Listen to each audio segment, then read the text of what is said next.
Welcome back to my channel Raikumari Das daily ব্লগে আমি রিনা শুরু করছি আজকের একটা নতুন ব্লগ। বন্ধুরা, পুরো ব্লগটা তোমরা দেখতে থাকো, আশা করি খুব ভালো লাগবে। অনেক দিন পর আজকে ব্লগ করতে শুরু করেছি, কিছু কাজের ব্যস্ততার কারণে ব্লগগুলো দেওয়া হয়নি। তবে পুজো শুরু হয়ে গেছে, এখন ঘর দুয়ার ঝাড়াঝুড়ির পর্ব চলছে। আজকে আমি আমার ঘর দিয়ে শুরু করছি ঝাড়াঝুড়িটা, তো তোমরা দেখতে থাকো। আর কে কে ঘর ঝাড়া শুরু করে দিয়েছো অবশ্যই কমেন্ট করে জানিও।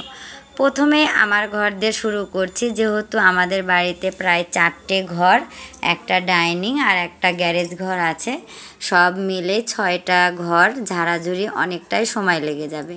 তো আমার ঘরে তো অনেক জিনিসপত্র আছে, অনেক উঁচুতেও অনেক ছবি আছে, তো সেগুলো রায়ের বাবা একটু ঝেড়ে ঝুড়ে দিল, আর আমি ওগুলো পরিষ্কার করে আবার লাগিয়ে রাখলাম ছবিগুলো।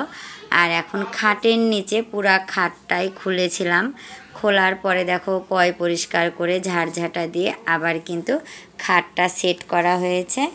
আর এখন এই খাটের উপরে যে তোষক থাকে সেটা হচ্ছে উপরে নাড়া আছে আর কি, রোদ্রে দিয়েছি, যে একটু আমার ঘরটা পরিষ্কার হলে আবার ওগুলো নামিয়ে নিয়ে আসবো। তো এটা তো হচ্ছে স্টিলের খাট, তো তার জন্য দেখো কত পরিমাণে এই কার্টুনগুলো রাখা হয় আর কি। এগুলো এসির কার্টুন আছে, ফ্রিজের কার্টুন আছে, আর বিশেষ করে আমাদের যে গাড়ির ব্যাটারি থাকে সেই ব্যাটারির যে কার্টুনগুলো, সেগুলো সবই আমার এই খাটের পাটাতনের উপরে পাড়া থাকে, তার জন্যই কিন্তু ব্যথা পাওয়া যায় না, অনেকটাই সাপোর্ট দেয়। আর এই যে পর্দাগুলো লাগানো ছিল, 2 জানলার পর্দা, সেই পর্দাগুলো খুলে আবার রেখে দিয়েছি, এগুলো ধোয়া কাচাকুচি করতে হবে। তবে আজকে কাচবো না, অন্য আর একদিন কাচবো। আর শোকেসটা এর আগে একদিন পরিষ্কার করেছি, তার জন্য কিছু বের করিনি। আপাতত শোকেসটার সব কিছুই ঠিক আছে। এখন দেখো কার্টুনগুলো উপরে পেরে রাখলাম, পরে ঠিক করব, আর বাদ বাকি যেগুলো আছে নিয়ে এসে পারবো। তো বন্ধুরা, অনেক দিন ভিডিও দিইনি, এই জন্যই কাজে ব্যস্ত ছিলাম। এখন আজকের থেকে রেগুলার ভিডিও চলবে, অবশ্যই তোমরা চোখ রেখো, আর ভালো লাগলে সাবস্ক্রাইব করে আমার পাশে থেকো। পুজো আসছে মানেই তো বুঝতেই পারছো, প্রথমে হয় ঘর দুয়ার ঝাড়াঝুড়ি, তারপরে কাপড় চোপড় কাচাকুচি, তারপরে শপিং, তারপরে কিন্তু নাড়ু মোয়া মুরগি করতে শুরু করে দিই। তো আজকেই শুরু করলাম আমার ঘর ঝাড়া, তারপরে প্রতিদিন একটা একটা করে ঘর ঝাড়া শুরু করব, প্রত্যেকটাই তোমাদের সাথে শেয়ার করব। তবে সেটা একটা ভিডিওর মধ্যেই করব, কারণ প্রত্যেক দিন যদি একটা করে ঘর ঝাড়ার ভিডিও দিই তাহলে কিন্তু ভালো লাগবে না। আর এই যে পর্দাটা দেখতে পাচ্ছ, এই পর্দাটা নতুন লাগিয়েছি। আমাদের এখানে সামনেটা একদমই ফাঁকা ছিল, ভালো লাগতো না, তার জন্যই দেখো বাজারে যেয়ে পর্দাটা কিনে নিয়ে এসেছি, আনার পরে লাগানো হয়েছে। পরের দিন সূর্য উঠছে সকাল, আমরা হাঁটতে গিয়েছিলাম রুয়েটে, সেখানকার সূর্য ওঠার দৃশ্যটা একটু তোমাদের সাথে শেয়ার করে নিলাম। দেখো কত সুন্দর লাগছে, তাই না? নতুন সূর্য, মানে নতুন বলতে প্রথম সকালে সূর্য উঠছে, দেখেই ভালো লাগছে। এখন আমরা হাঁটাহাঁটি করে বাড়িতে চলে যাব। তার আগেই দেখো এই পাশে একটা বিশাল রাস্তা গেছে, এই রাস্তাটা একদম রোড থেকে অনেকটাই ভিতরে। তারপরে বাড়ি চলে আসলাম, এসে দেখো সৌরভের ঘরে ঢুকে পড়েছি। আজকে সৌরভের ঘরটা ঝাড়াঝুড়ি হবে। আর সৌরভের ঘর মানে ঠাকুর ঘর, আর ঠাকুর ঘরে প্রচুর পরিমাণে জিনিসপত্র থাকে।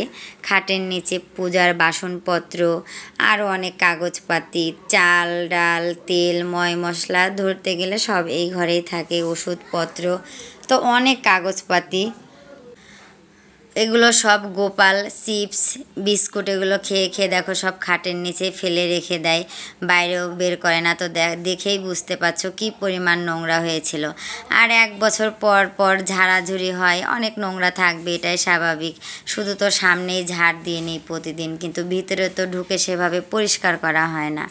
তো দেখো কত নোংরা বের হয়েছে, হয়তো বলবা যে এত নোংরা, আসলে খাটের নিচে প্রচুরই নোংরা থাকে। তো ঘরটা ঝাড় দিয়ে বের করলাম, তারপরে দেখো জিনিসপত্র কোথায় কি রাখা আছে, ঘরটা পুরাই এলোমেলো। আবার কিন্তু আগের মতোই সুন্দর করে সাজিয়ে ফেলবো, একটু সময় হলে আর কি, বিকালের দিকে এগুলো সব ঠিকঠাক করে ফেলবো, টেনশানের কিছু নেই। তো আমি কিন্তু একাই ঘর দুয়ার ঝাড়াঝুড়ি করি না, আমার সাথে হেল্প করে রায়ের বাবা, সৌরভ, গোপাল, আমরা সবাই মিলেই ঝাড়াঝুড়ি করি।